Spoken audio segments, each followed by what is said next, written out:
Yes तो hello everyone, Rahul यार। आज हम दुनिया को झकझोर देने वाली निठारी हत्याकांड के बारे में बात करने वाले हैं। बात आज से 18 साल पहले दिसंबर 2006 की है। ऐसा दर्दनाक सनसनी केस जिसमें आरोपी गिरफ्तार हो गए, उनको फांसी की सजा सुना दी गई। 15 मामले उनके ऊपर दर्ज हुए, लेकिन 18 साल बाद उन्हें बाइज्जत बरी कर दिया गया। पुलिस की टीम छानबीन में लगी हुई थी। कोठी नंबर D5 के पीछे गंदे नाले से एक के बाद एक पॉलिथीन की बोरियां बाहर आ रही थी, जिनके अंदर थे मासूम बच्चों के नरकंकाल, खोपड़ियां और शरीर के टुकड़े। इसे देखकर लोगों का कलेजा बाहर आ गया था। माओ का दिल धड़कना बंद कर दिया था कि आखिर ये किस नरपिशाच का काम था। ये क्या माजरा था। धीरे धीरे कर हड्डियों को ढेर ने पहाड़ का रूप ले लिया था, मगर पॉलिथीन में भरे कंकाल एक के बाद एक सामने आ रहे थे। अपराधियों को कस्टडी में ले लिया गया था। बच्चों के माँ बाप को कानून के ऊपर विश्वास था। उन्हें भरोसा था कि भले ही देर हो, लेकिन अपराधियों को उनकी किए की सजा जरूर मिलेगी। वो अपराधियों को फांसी के ऊपर लटकते हुए देखना चाहते थे। 18 सालों तक उन्होंने धैर्य नहीं छोड़ा था, लेकिन अचानक एक ऐसी खबर आई जिससे उन्हें अंदर तक तोड़ कर रख दिया। आखिर वो क्या थी खबर? 18 साल बाद लोग फिर से कोठे नंबर D5 के ऊपर फिर से पत्थरबाजी करने लगे। मैं आपको इन्हीं सारी वाकया के बारे में डिटेल में इस वीडियो में आगे बताऊंगा। So now without wasting time चलिए आते हैं इस कहानी की मेन स्टोरी लाइन की तरफ। कहानी है 2005 की। कहानी के दो लीड कैरेक्टर हैं, एक मुनिंदर सिंह पंडेर, दूसरा उनका खान सामा सुरिंदर कोहली। मुनिंदर सिंह पंडेर ने 2005 में नोएडा सेक्टर 35 में निठारी गांव में D5 नंबर की कोठी खरीदी थी। उनका अपना परिवार काफी सम्रांत और प्रतिष्ठित था। परिवार के सभी सदस्य और रिश्तेदार चंडीगढ़ में रहते थे, लेकिन उन्होंने नोएडा को अपने रहने का ठिकाना बनाया था। वजह थी नोएडा में उनकी एक कंपनी जिसकी देखरेख वो करते थे। मुनिंदर पंडेर काफी पढ़े लिखे थे। उन्होंने दिल्ली यूनिवर्सिटी से अपनी पढ़ाई पूरी की थी और वो एक लग्जरियस लाइफ फॉलो करते थे। उनके इस कोठी में बड़े बड़े लोग और बड़े बड़े नेता का आना जाना लगा रहता था, जबकि वो ज्यादातर काम के सिलसिले में विदेश ही रहा करते थे। मुनिंदर सिंह पंडेर खाने का बहुत बड़ा शौकीन थे, मगर अपने परिवार से दूर नोएडा में रहने की वजह से उन्हें खाना आदि बनाने के लिए एक सहायक की जरूरत थी। दूसरी तरफ सुरेंद्र कोहली अल्मोड़ा गांव के उत्तराखंड के रहने वाला था और साल 2000 में ये मासूम सा दिखने वाला शख्स उत्तराखंड से दिल्ली आ गया। यहाँ पर ये एक ब्रिगेडियर के घर में खाना बनाने का काम किया करता था, जहां पर उसका संपर्क मुनिंदर सिंह पंडेर से हुआ और ब्रिगेडियर द्वारा तारीफ होने की वजह से मुनिंदर सिंह पंडेर ने सुरेंद्र कोहली को अपने पास बुला लिया। मुनिंदर सिंह ने सुरेंद्र को रहने के लिए अपने छत के ऊपर ही एक कमरा दिया था, लेकिन मुनिंदर सिंह को फैक्ट्री की काम की वजह से अधिकांशतः शहर से बाहर ही रहना पड़ता था, इसलिए सुरेंद्र मालिक की तरह इस कोठे में ऐश करता था। मुनिंदर सिंह एक अय्याश किस्म का आदमी था, इस वजह से उनके कोठे पे कॉल गर्ल्स का आना जाना लगा रहता था। कई बार कॉल गर्ल्स का इंतजाम करने में भी सुरेंद्र मदद किया करता था। सब कुछ ठीक चल रहा था, मगर अचानक से बच्चों के गायब होने की घटनाएं सामने आने लगी। लोगों ने अनुभव किया था कि कोठे के पास पानी के टंकी के पास से ही अक्सर बच्चे गायब हो जाते हैं। कमाल की बात तो ये थी कि कभी भी हाई प्रोफाइल की बच्चे की गायब होने की रिपोर्ट नहीं आई। गायब हुए सभी बच्चे गरीब परिवार से थे। अब यहाँ के लोग इस घटना को अपने नजरिए से देख रहे थे। गांव के लोगों का मानना था कि ये भूत प्रेत का काम है। किसी को भी कोठी के ऊपर कोई शक नहीं हुआ। माँ बाप अपने बच्चे के गायब होने की कंप्लेंट पुलिस में देते, मगर पुलिस वाले कोई सुनवाई नहीं करते, क्योंकि पुलिस का मानना था कि माँ बाप अपने ही बच्चे का उम्र गलत लिखवा रहे हैं। गायब होने वाले बच्चों में अधिकतर लड़कियां ही थी, इसलिए पुलिस को लगता था कि वो लड़कियां शायद किसी के साथ भाग गई होगी।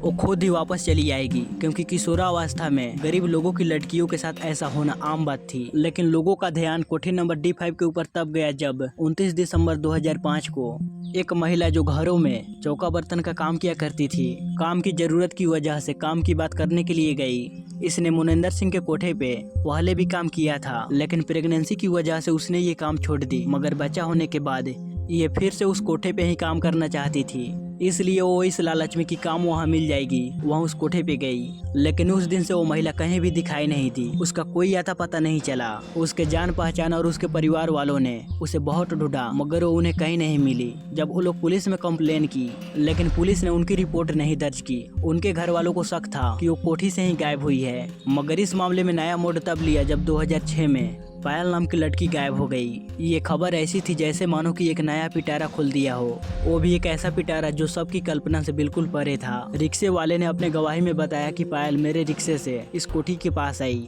यानी मुनिंदर सिंह के कोठी D5 में। उसने रिक्शे वाले को कोठी के बाहर रुकने के लिए कहकर अंदर गई और वापस लौटकर पैसे देने की बात की। काफी देर बाद जब वो वापस नहीं लौटी तो रिक्शे वाले ने मुनिंदर सिंह के दरवाजे को खटखटाया।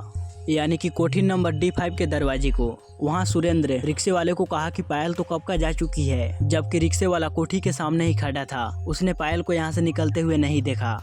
उसे ये शक हुआ और ये बात पायल के घर वालों तक पहुंचा दी। पायल के पिता नंदलाल ने वो जल्दी से FIR लिखवाई और उन्होंने साफ कहा कि मेरी बेटी कोठी नंबर D5 से गायब हुई है। पायल के पिता ने पुलिस के ऊपर दबाव बनाया तो पुलिस वाले ने गौर किया कि इस निठारी से यानी कि इस मोहल्ले से करीबन 1 दर्जन से भी ज्यादा लड़कियां गायब हो चुकी है। पुलिस को मामले की गंभीरता नजर आई और कुछ बड़ा घपला होने की अंदेशे में पुलिस तुरंत एक्शन में आ गई। पुलिस ने कोठी नंबर D5 के ऊपर छापामारी की और जब वो अंदर गए तो उन्हें वहां पे काफी सारी शराब की बोतलें और आपत्तिजनक सामान नजर आई। पुलिस को जांच में अंदर से पायल के फोन और उसके कपड़े बरामद हुए।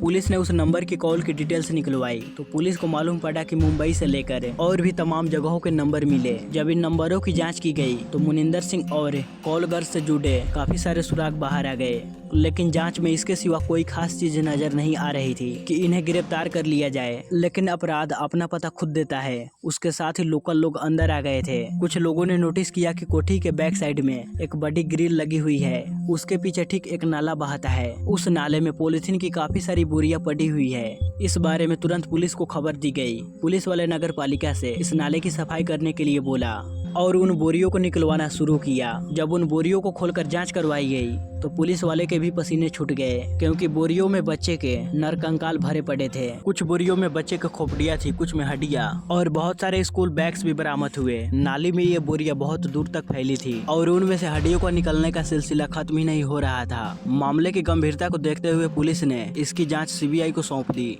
और इस जाँच में मासूम सा दिखने वाला एक ऐसा नरपिशाच की सच्चाई सामने आई, जिसने 1-2 नहीं बल्कि 17 मासूम बच्चों को अपना शिकार बनाया और हैवानियत की सारी हदें पार कर दी। जांच में DNA सैंपल मिला, जिसका मिलन उन पीड़ित परिवार के लोगों से करवाया गया जिन्होंने बच्चे गायब होने की कंप्लेन करी थी और सारे केसेस सामने आ गए। 8 फरवरी 2007 को CBI के स्पेशल कोर्ट ने मुनिंदर सिंह पंडेर और सुरेंद्र कोहली को 14 दिनों के लिए CBI के कस्टडी में भेज दिया। 28 फरवरी और 1 मार्च 2007 को इस दरिंदे अपराधी सुरेंद्र कोहली ने दिल्ली में अपना बयान दर्ज करवाया, जिसमें उसने कबूल किया कि गांव के मासूम बच्चे को बहला फुसला कर ले आता, पहले उसे जान से खत्म करता, फिर उनकी डेथ बॉडी के साथ दुष्कर्म करता, इसके बाद वो लाश के टुकड़े टुकड़े कर देता। इतना ही नहीं, कई बार वो इनकी लाश को पकाकर खाया भी करता और बाकी जो बच जाता उसे कोठी के पीछे नाली में बहा देता। उसने ये भी कबूल किया कि मेरे इस दरिंदगी के बारे में जानकारी मेरे मालिक मुनिंदर सिंह पंडेर को नहीं था। उसने ये कबूल किया कि जब मेरे मालिक रात के वक्त कॉल गर्ल के साथ टाइम स्पेंड करते तो मैं उन्हें छुप कर देखता था और जब मैं अपना शारीरिक भूख मिटाने के लिए कॉल गर्ल्स के पास जाता तो शारीरिक शक्ति में कमी होने की वजह से कॉल गर्ल्स मेरा मजाक उड़ाते, जिसके बाद मेरे ऊपर हैवानियत सवार हो जाता और फिर मैंने अपने आप को संतुष्ट करने के लिए ये दरिंदगी वाला रास्ता चुना। निठारी कांड में CBI ने आरोपियों के खिलाफ 16 मामले दर्ज किए थे, जिसने गाजियाबाद के CBI कोर्ट ने सुरेंद्र कोहली को 14 मामलों में दोषी मानते हुए फांसी की सजा सुनाई, जबकि मुनिंदर सिंह पंडेर के ऊपर 6 मामले दर्ज हुए और इनमें से 3 मामलों में कोर्ट ने उन्हें फांसी की सजा सुनाई। अब मैं आपको आगे सिलसिलेवार तरीके से जाने इस केस में कब कब क्या क्या हुआ। 29 दिसंबर 2006 को कोठी की मालिक मुनिंदर सिंह पंडेर और उसका नौकर सुरेंद्र कोहली गिरफ्तार किया गया। अब दोनों को गिरफ्तार के बाद छापामारी की गई तो कोठी के पीछे वाले नाले से कंकाल बरामद हुए। 5 जनवरी 2007 को यूपी पुलिस दोनों को नार्को टेस्ट के लिए गांधीनगर ले गए, जिसके ठीक 10 दिन बाद CBI ने इस मामले की जांच अपने हाथ में ले ली। 11 जनवरी 2007 को CBI ने कोठी के बगल वाले नाले से नरकंकाल बरामद किए और 12 जनवरी को मुनिंदर सिंह पंडेर और सुरेंद्र कोहली से काफी घंटों तक पूछताछ की गई, जिसके बाद 20 जनवरी को यूपी सरकार ने राष्ट्रीय मानव अधिकार आयोग में अपनी रिपोर्ट दर्ज की, जिसके बाद 8 फरवरी को CBI के विशेष अदालत ने मुनिंदर सिंह पंडेर और सुरेंद्र कोहली को 14 दिनों के लिए CBI के हिरासत में भेज दिया, जहां 28 फरवरी को सुरेंद्र कोहली ने दिल्ली में ACAM में अपनी बयान दर्ज करवाई। इन बयानों की वीडियोग्राफी भी की गई, जिसके बाद 22 मई 2007 को CBI ने गाजियाबाद की अदालत में इस दरिंदगी का पहला आरोप दर्ज किया, जिसमें मुनिंदर सिंह पंडेर के ऊपर हल्के आरोप लगाए गए। सुरेंद्र कोहली पे बलात्कार, हत्या और अपहरण का आरोप लगाए गए। जिसके बाद 13 दिसंबर को गाजियाबाद के विशेष सीबीआई ने मनिंदर सिंह पंडेर के खिलाफ 2 किशोर लड़कियों के रेप और उनकी हत्या के मामले में आरोप दर्ज किए। 12 फरवरी 2009 में विशेष सीबीआई ने 2 किशोर लड़कियों के रेप और उनकी हत्या के मामले में आरोप दर्ज किए। 12 फरवरी 2009 में विशेष सीबीआई ने पंडेर और कोली को बलात्कार और हत्या का आरोपी ठहराया। वहीं 13 फरवरी 2009 को निठारी में सिलसिलेवार तरीके से हत्या 19 हत्याओं में से 14 वर्ष की रिम्पा हौलदार के साथ रेप और हत्या के लिए विशेष अदालत ने पंडेर और कोली को मौत की सजा सुनाई। 4 मई 2009 सुरेंद्र कोली को आरती प्रसाद का हत्या का दोषी पाया गया। उसे 12 मई को दूसरी बार मौत की सजा सुनाई गई। फिर 28 सितंबर 2009 कोली को मजदूर पप्पू लाल के 8 वर्षीय लड़की रचना लाल के हत्या के जुर्म में तीसरी बार मौत की सजा सुनाई गई। साथ ही तारीख 22 दिसंबर 2009 को कोली को चौथी बार मौत की सजा सुनाई गई।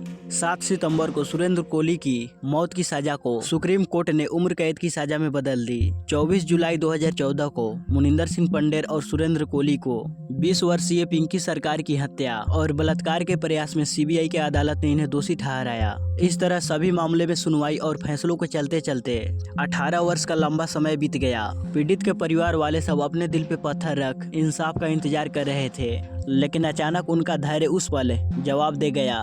16 अक्टूबर 2023 को खबर आई कि इलाहाबाद हाई कोर्ट ने वैसी सुरेंद्र कोली और अय्याज मुनिंदर सिंह पंडेर को इन सारे इल्जामों से बरी कर दिया है। कोई भी इस पे विश्वास नहीं कर रहा था, क्योंकि सुरेंद्र कोली को 10 से अधिक मामलों में पहले ही इसे फांसी की सजा सुनाई जा चुकी थी। वहीं मुनिंदर सिंह पंडेर को भी 3 मामलों में फांसी की सजा मिली थी। फिर भला ये दोनों बरी कैसे हो सकते हैं? इलाहाबाद कोर्ट के इस फैसले पे नोएडा में पीड़ित इस हत्याकांड के मासूम बच्चे के अभिभावक ने इस फैसले के प्रति अपनी असंतुष्टि दिखाते हुए अदालत से स्पष्ट सवाल किया कि अगर इन दोनों अपराधियों ने हमारे बच्चों को नहीं मारा है तो हमारे बच्चे का कातिल कौन है? उनका मानना है कि 18 साल धैर्य रखने के बाद भी हमें न्याय नहीं मिला। हाईकोर्ट ने मुनिंदर सिंह पंडेर और सुरेंद्र कोली को सभी मामलों से बरी करते हुए इस फैसले पे सफाई देते हुए कहा, सीबीआई ने शुरुआती जांच में मुनिंदर सिंह पंडेर और सुरेंद्र कोली पे इस हत्याकांड का इल्जाम लगाया था, लेकिन बाद में इस मामले में सिर्फ सुरेंद्र कोली को ही आरोपी बनाया गया।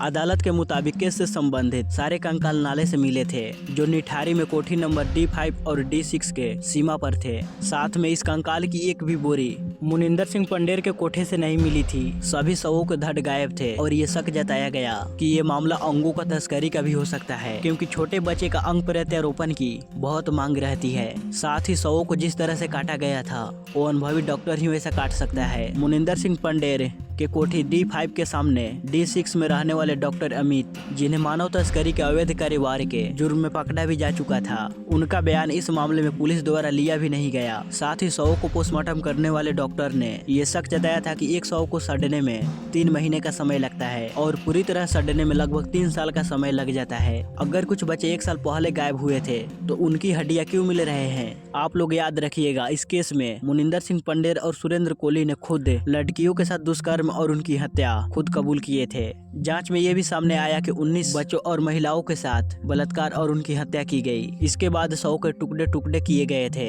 पुलिस जांच में कोली ने भी नरभक्षण की बात कबूल की थी। दरअसल हमारा कानून सबूत मांगता है। इस केस में 3 ऐसी चीजें थी जिससे कोली के वकीलों का फायदा हो गया। मैं आपको उन 3 चीजों के बारे में बताता हूँ। सबूत इकट्ठा करने में लापरवाही, अपराधियों के बयान का टेप का गायब होना और फोरेंसिक सबूतों की कमी। मगर हाई कोर्ट के इस फैसले के बाद न्याय के दरवाजे अभी बंद नहीं हुए। सुप्रीम कोर्ट का दरवाजा अभी भी पीड़ितों के लिए खुला हुआ है। सुरेंद्र कोली और मुनिंदर सिंह पंडेर के ऊपर आए हाई कोर्ट के फैसले, सीबीआई ने इस फैसले को चुनौती देने के लिए सुप्रीम कोर्ट में दावा किया है। सीबीआई के वकील संजय कुमार यादव का कहना है कि इन्हीं सबूतों के आधार पर अदालत ने कोली के ऊपर फांसी की सजा पे मोहर लगाई। ऐसे में हाईकोर्ट का ये फैसला हैरान कर देने वाला है। इन सब के बीच इन सभी के दिमाग में बस यही सवाल अभी भी है, अगर वो दोनों कातिल नहीं तो उन मासूम बच्चों का हत्यारे कौन है? बेरहमी से उनके साथ दुष्कर्म और उनके टुकड़े किसने किए? आखिर इस घिनौने अपराध का अंजाम किसने दिया? इसका फैसला आप करें और कमेंट बॉक्स में बताएं कि उन्हें क्या सजा मिलनी चाहिए और आपके मुताबिक इन आरोपियों का